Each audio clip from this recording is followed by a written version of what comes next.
안녕하세요. 스튜디오 업라이트입니다. 오늘 제가 여러분과 함께 나눌 책은 누구나 실천할 수 있는 쉽고 단순한 만성질환 자연치료법. 비우고 낮추면 반드시 낫는다. 네, 전홍준 박사가 지은 책이고요. 에디터 출판사에서 나온 책입니다. 지은이 전홍준 박사는 전인치유의학 권위자로서 30년 동안 임상 경험에서 검증한 내용들을 이 책에 담았습니다. 고혈압, 당뇨, 비만, 피부병, 통증, 자가면역 질환, 암 등 60여 가지의 대표적인 만성질환과 난치병을 약 없이도 고친다 라고 책 표지에 쓰여 있습니다. 숨을 비우고 호흡의 중심을 낮춰라. 장을 비우고 음식의 양을 낮춰라. 욕망을 비우고 노력의 강도를 낮춰라. 생각을 비우고 나를 낮춰라. 잘못된 생활 습관을 바꿔 피를 맑게 하는 것이 답이다. 저는 이 문장이 참 마음에 들었거든요. 마음에 와닿았어요. 그래서 여러분과 함께 나누려고 이 책을 들었는데요. 지은이 전홍준 박사님은 1970년대에 의과대학을 졸업한 뒤 조선대학교 의과대학 교수를 지내는 동안 많은 환자를 치료하면서 수술이나 약물만으로는 완치되지 않고 평생 약을 써야 하는 경우를 자주 겪었다. 이처럼 현대 의학으로 고칠 수 없는 경우들을 만나면서 의사 일에 회의가 들기 시작했다. 그러던 중 1984년 방문한 독일 하이델베르크 대학의 지역사회의학센터에서 야채, 과일, 절식, 그리고 수치료, 그러니까 물치료죠. 그리고 흡강요법, 마사지, 침술, 명상 등 동양의 전통의학과 유사한 치료를 하는 자연치료센터가 운영되는 것을 보게 된다. 서양 의학만 배운 지은이는 이 일을 계기로 자연치료 의학을 배우기 시작했다. 1980년대 후반에 일본과 미국으로 건너가 자연치료와 심신의학을 배우고 1991년에서 1992년까지는 미국 위스콘신 대학 의과학센터에서 연구교수로 의학사와 의학철학 펠로우십 과정을 밟으면서 의사 디팍 초프라, 세계적인 인물이죠. 디팍 초프라로부터 인도의 전통의학 아유르베다의 전 과정을 배웠다. 그리고 1994년에는 미국의 교육심리학자 해리 팔머가 개발한 아바타 프로그램의 전 과정을 이수한 뒤 지금까지 이 프로그램의 교사로도 활동하고 있다. 외과 전문의인 의학 박사인 지은이는 지난 30년 동안 배우고 연구한 자연치료 의학 분야의 성과와 임상 경험을 현대 서양의학과 하나로 통합하는 새로운 패러다임의 전인치유의학을 추구하고 있다. 지금은 광주광역시에서 통합의학 클리닉을 개원하여 환자들을 치료하면서 조선대학교 보건대학원 대체의학과 초빙 교수, 한국통합의학포럼 상임대표, 굿뉴스 의료봉사회 회장으로도 활동하고 있다. 저서와 옮긴 책으로는 완전한 몸, 완전한 마음, 완전한 생명, 유쾌한 쾌요법, 그리고 새로 찾는 생명, 21세기 건강의 길 등이 있다. 네, 머릿말입니다. 인간 전체를 치유하면 모든 병이 낫는다. 내 동료 의사들은 나를 이상한 의사라고 부른다. 수술이나 약은 쓰지 않고 무슨 생채식이나 절식을 하라든가 병이 다 나았다고 믿고 건강만 바라보라든가 하는 식으로 환자들에게 가르치고 있으니 내가 보기에도 상식적인 의사가 아닌 것만은 분명한 것 같다. 그런데 내가 왜 이상한 의사 노릇을 하고 있는가 하면 이런 방법이 효과가 있기 때문이다. 나는 지난 30년 동안 이처럼 쉽고도 단순한 방법을 써서 병도 낫고 삶의 질도 좋아진 사람들을 수없이 많이 보아왔다. 그러니 계속하지 않을 수 없는 것이다. 1970년대 말, 나는 의과대학을 졸업한 직후 광주 기독병원에서 외과 수련을 받았다. 그 당시 우리를 가르친 스승은 디트릭이라는 미국인 선교 의사였다. 이분의 의술, 특히 수술 솜씨는 얼마나 뛰어났던지 모두 감탄을 금치 못했다. 별명이 신의 손이었다. 이처럼 위대한 외과 의사 밑에서 훈련을 받았기 때문에 전문의가 되어 세상에 나왔을 때는 나는 이제 어떤 어려운 병도 다 고칠 수 있겠구나 하는 자만심, 그런 교만한 마음을 갖게 되었다. 종합병원의 외과 과장이 되어 많은 환자를 보게 되었는데 얼마 안 가서 나의 교만한 자신감은 무너지기 시작했다. 내가 수술한 암 환자가 재발하여 다시 찾아와 임종을 지켜보는 괴로움도 겪게 되고 만성 통증 환자들이 수술이나 약물 치료만으로는 깨끗하게 낫지 않아 마음이 불편한 일도 자주 있었다.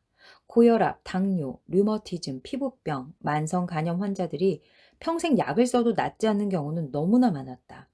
이처럼 현대의학으로 고칠 수 없는 무력한 경우들을 만나면서 내가 하는 일에 회의가 들기 시작했다. 그러던 중 1984년 독일 하이델베르크 대학의 지역사회의학센터를 방문할 기회가 있었는데 마침 그곳에서 작은 규모의 자연치료센터가 운영되는 것을 보게 되었다. 요즘 말로 대체의학 또는 통합의학 클리닉 같은 진료실이었다.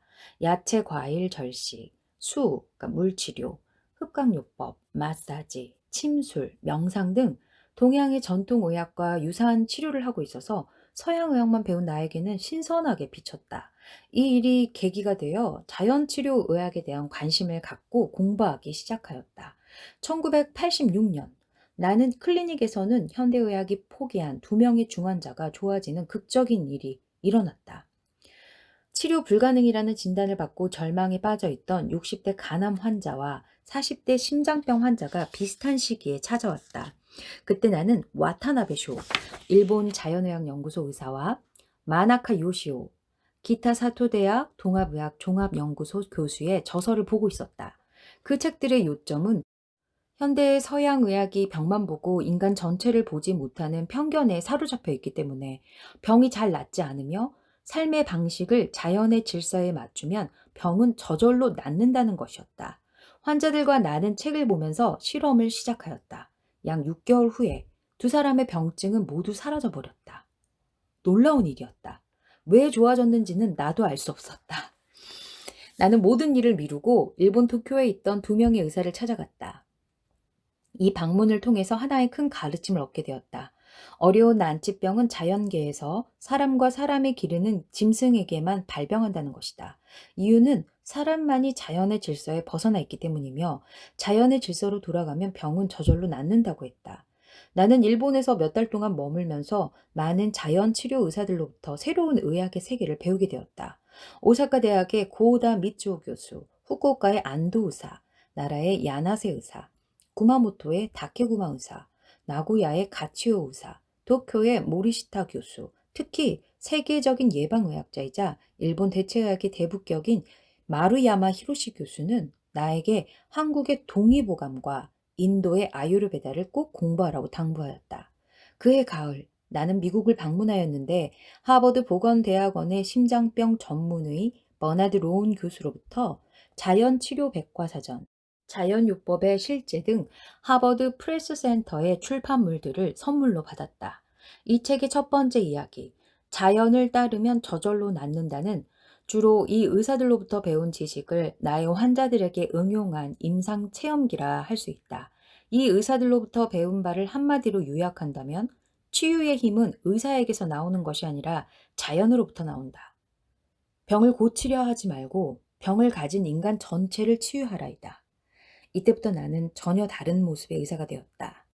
기계론적인 외과 의사에서 생기론적인 자연치유 의사로 바뀐 것이다. 아, 이제 내가 제대로 된 의학을 만났구나. 나에게는 또 다른 자만심이 생겼다. 그러나 그 생각 또한 하나는 알고 둘은 모르는 좁은 소견이었다. 똑같은 병증을 가진 두 명의 환자에게 똑같은 자연치료법을 썼는데 어떤 환자는 좋아지고 어떤 환자는 좋아지지 않는 일이 늘 일어났다. 네, 중요한 이야기입니다. 왜 이런 일이 일어날까? 처음에는 이해할 수 없었다. 나는 그 후 생각을 바꾸지 않으면 병이 낫지 않는다는 사실을 마음의 의학 전문가들로부터 배우게 되었다. 일본의 심신의학자 도쿠이사의 마음과 몸과 운명, 다니쿠치 마사하루의 생명의 실상 프로그램, 미국의 방사선과 의사 칼 사이먼튼의 긴장 이완과 상상법 프로그램을 통해서 생각을 바꾸면 낫는다는 것을 확실히 알게 되었다. 이 책의 두 번째 이야기, 생각을 바꾸면 낫는다는 주로 이와 같은 심신의학자들로부터 배운 바를 나의 환자들에게 적용함으로써 얻은 임상체험담이다. 1991년과 1992년 연구교수로 미국 위스콘신 대학에서 의학사와 의학 철학의 펠로우십 과정을 밟게 되었다. 나는 이 시기에 의사 디팍 초프라로부터 인도의 전통 의학인 아유르베다의 전 과정을 배울 수 있는 행운을 얻었다. 아유르베다의 주요 훈련 과정인 초월 명상을 통해 순수의식의 세계를 접하게 되었고, 그 후 정신과 의사 데이비드 호킨스의 의식혁명 프로그램을 통해 자아를 초월한 순수의식의 세계가 명백한 현실로 존재한다는 것을 깨닫게 되었다. 1994년에는 미국의 교육심리학자 해리 팔머가 개발한 아바타 프로그램의 전 과정을 이수하게 되었다. 나는 그때부터 지금까지 많은 사람들에게 이 프로그램을 가르치는 교사로도 활동하고 있다. 이런 프로그램을 통해서 내가 배운 바는 모든 사람은 한정된 육체가 아니며 무한한 가능성을 가진 영적 존재라는 것이다. 이 책의 세 번째 이야기, 비우고 낮추면 생명이 보인다는 바로 이런 프로그램을 통해서 얻게 된 영적 체험과 생명의 실상에 대한 이야기이다. 네 번째 이야기, 자연 치유를 추구하는 세계의 의사들은 첫 번째부터 세 번째 이야기까지 등장하는 의사들 중에서 대표적인 몇 명을 뽑아 그들의 의학 사상을 소개한 것이다. 자연 치유의 철학적 배경은 전체성 의학, 곧 인간 전체를 치유하는 의학이다. 그 사람의 몸, 마음, 영성이라는 세 개의 차원에 대한 통합적 치유를 추구하는 것이다. 책의 첫 번째 이야기는 몸 치유이고, 두 번째는 마음의 치유, 세 번째가 영성의 치유편이라고 할 수 있다. 옛 가르침에 타성 일편이란 말이 있다. 모든 이론, 모든 진리 체계를 때려 부숴서 하나의 간단한 체계로 만든다는 뜻이다. 이 책의 세 번째 이야기, 비우고 낮추면 생명이 보인다는 여러 가지 다양한 양생의학의 체계를 묶어서 타성 일편이 되도록 서투르지만 내 나름대로 시도해 본 것이다. 이 책의 이야기 가운데는 전문가의 눈으로 볼 때 동의하기 어려운 내용이 여기저기 있을 수 있다는 것을 나는 인정한다. 어떤 것들은 너무나 비과학적이어서 말도 안 되는 것처럼 보이는 것도 있을 수 있다. 정통 의료계에서는 의학과 건강법에 대해 이야기할 때 흔히 과학적인 근거가 있어야 한다든지 객관적인 재현성이 있어야 한다는 점들을 강조한다. 하지만 의학과 과학은 동의어가 아니다. 의학은 과학이면서도 철학, 심리학, 사회학, 종교, 나아가서는 인간 삶의 모든 것이 다 어우러져 있는 종합 예술과 같은 것이라고 말할 수 있다. 그래서 의학을 과학의 한계 속에 가두어 버리면 많은 것을 놓치고 만다. 과학이 아니면 의학이 아니라고 고집한다면 이는 마치 대롱으로 하늘을 쳐다볼 때 대롱 속에 비치는 하늘만 하늘이고 대롱 밖의 하늘은 하늘이 아니라고 주장하는 바와 같다. 수천 년 의학의 역사에서 우리가 배울 수 있는 하나의 교훈은 건강과 질병을 규정하는 단일 이론은 영원히 존재할 수 없다는 것이다. 산 정상에 오르는 길이 여러 갈래가 있듯이 건강과 질병을 설명할 수 있는 길도 여러 가지가 있다는 것을 인정한다면 의학의 여러 가지 모습들도 서로 다른 장르의 예술을 감상하듯이 바라볼 수 있다고 생각한다. 따라서 이 책의 이런저런 이야기들을 예술작품 감상하듯 너그럽게 음미해 주시면 고맙겠다. 어떤 분이 이 책을 읽고 당신의 이야기는 비약이 심하다. 이것은 비과학적인 사변이며 신비주의가 아닌가? 하고 묻는다면 나는 예, 당신 말씀이 맞습니다. 라고 답하겠다. 자연과 생명은 기존의 낡은 과학적 세계관의 틀에서 비약해야만 알 수가 있기 때문이다. 또한 자연과 생명의 본성은 과학 너머에 있으며 그 핵심은 본래가 신비부사의한 것이기 때문이다. 그래도 당신 이야기 가운데는 비상식적인 것이 많다고 한다면 나는 또 맞는 말씀입니다. 라고 하겠다. 자연과 생명은 우리가 붙들고 있는 상식 너머로 갈 때만 알 수가 있기 때문이다. 우리가 그동안 가정이나 학교나 사회에서 보고 배운 주입된 상식, 병은 나쁜 것이다. 그러니 병은 수술이나 약물로 제거해야만 한다. 와 같은 허구의 체면에서 깨어나지 않는 한 자연과 생명에 대해서는 끝끝내 알 수가 없을 것이다. 건강과 질병의 신비는 영원히 풀리지 않는 수수께끼와 같은 것인지도 모른다.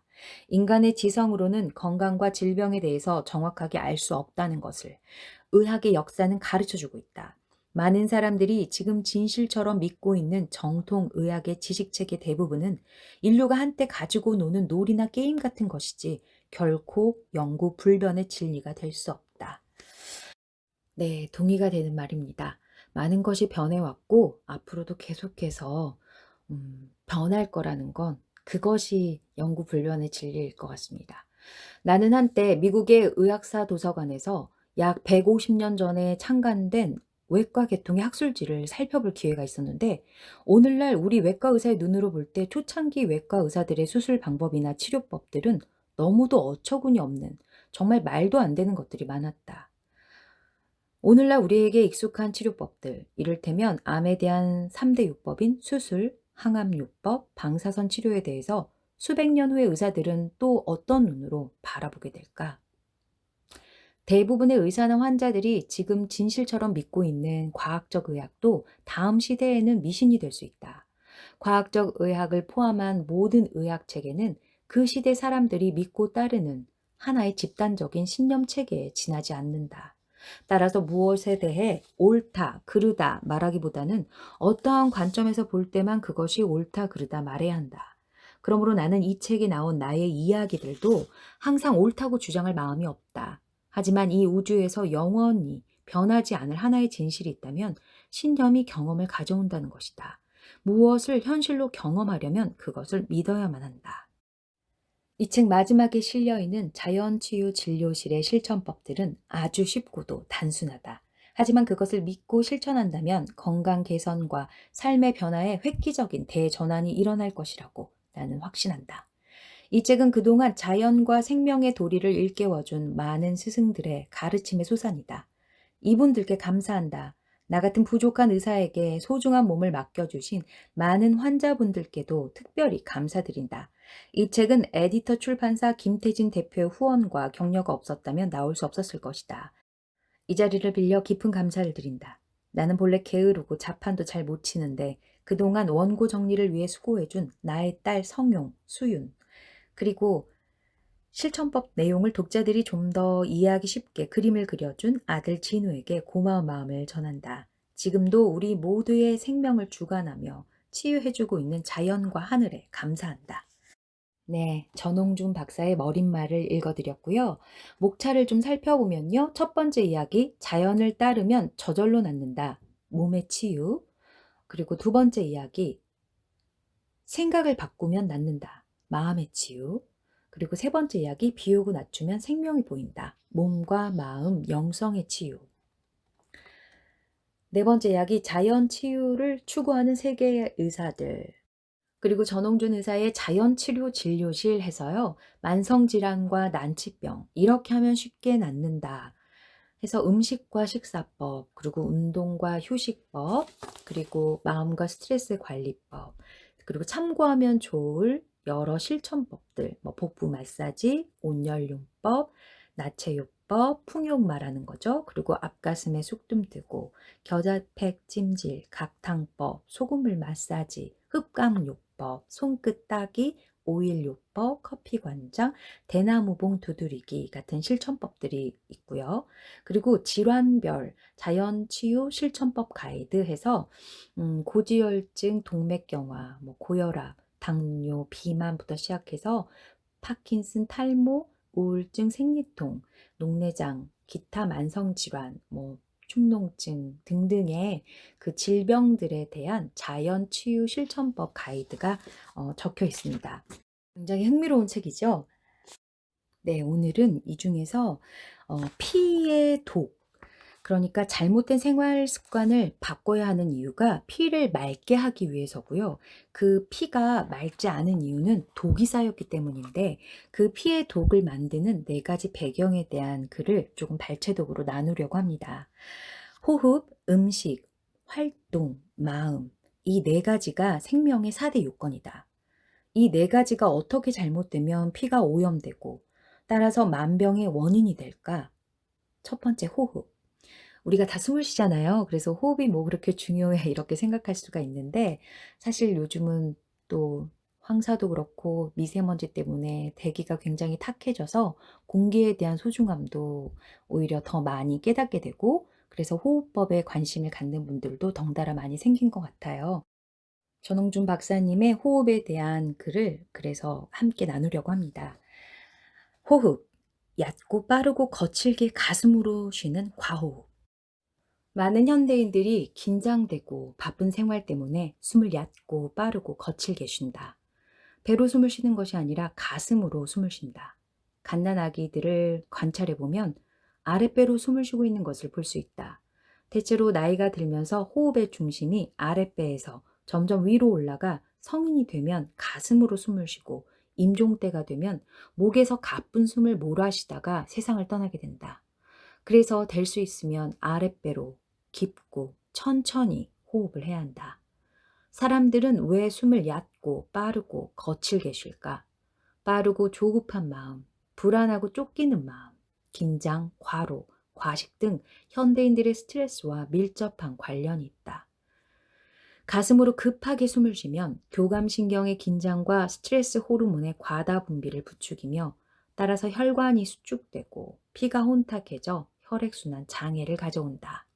혈압의 상승, 심장 박동수의 증가, 저체온과 같은 불건강의 증세들이 이런 식의 과호흡과 밀접한 관계가 있다. 숨쉬는 중심이 아랫배가 아니라 서서히 가슴 쪽으로, 더 나아가서는 목 쪽으로 높아지면서 얕고 빠르고 거칠게 과호흡을 하면 질병과 죽음으로 다가가게 된다는 말이다. 숨을 깊고 천천히 아랫배로 쉬어야 하는데 반대로 빠르고 얕고 거칠게 과호흡을 하면 숨 쉬는 중심이 자연히 아랫배로부터 가슴과 목 쪽으로 올라갈 수밖에 없다. 네. 지금 한번 숨 한번 쉬어볼까요? 코로 숨을 들이셔서 배꼽 밑 단전까지 호흡을 집어넣습니다. 그리고 입으로 그 숨을 천천히 뱉어보세요. 다시 한번 코로 숨을 쉬고 입으로 내쉬고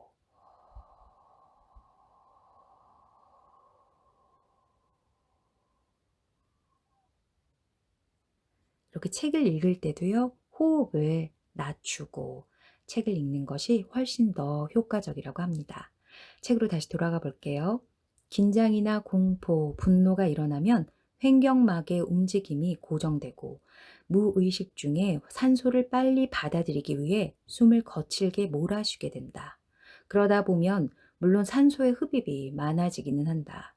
하지만 평소에도 정상인의 동맥혈 산소 포화도는 98%, 100%이기 때문에 산소를 더 많이 흡입한다고 해서 동맥혈을 통해 운반될 수 있는 산소의 양이 특별히 더 많아지는 것은 아니다.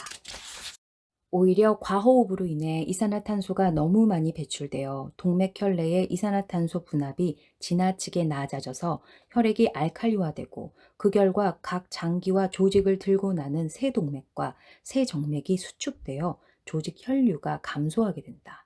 그렇게 되면 정작 말초 조직에는 도리어 산소가 결핍되는 풍요 속의 빈곤이 초래되어 불완전 연소가 늘고 대사산물, 즉 노폐물의 독소는 더 많아질 뿐 아니라 원활하게 배출되지 못하고 쌓이게 된다.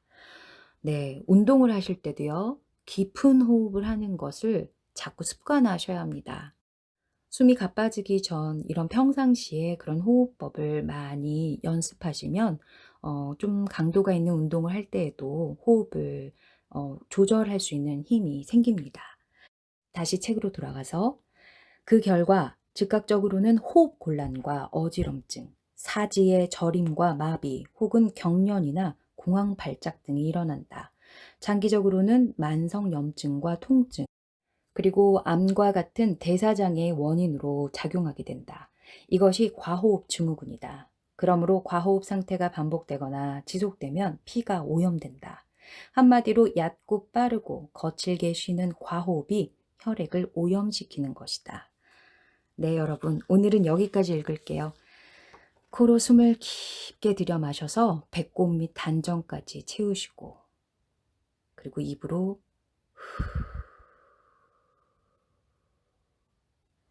그 숨을 다 내뱉는 이 호흡법을 평상시에도 많이 연습해 두시는 게 도움이 될 겁니다. 네, 비우고 낮추면 반드시 낫는다. 전홍준 박사님 책 너무 흥미로웠죠? 다음 시간에 조금 더 발췌독으로 읽어보려고 하고요. 유익한 내용이 참 많아요. 좋은 책은 항상 말씀드리지만 소장하셔서 여러 번 읽어보실 걸 늘 권유해 드립니다. 오늘도 귀한 시간 함께 해주셔서 감사해요. 오늘 내용이 도움이 되셨으면 좋아요, 구독하기, 그리고 또 생각나는 분 있으시죠? 그런 분들에게 공유하기 부탁드립니다. 여러분의 관심이 큰 힘이 됩니다. 오늘도 함께 해주셔서 감사합니다. 스튜디오 엄나이셨습니다.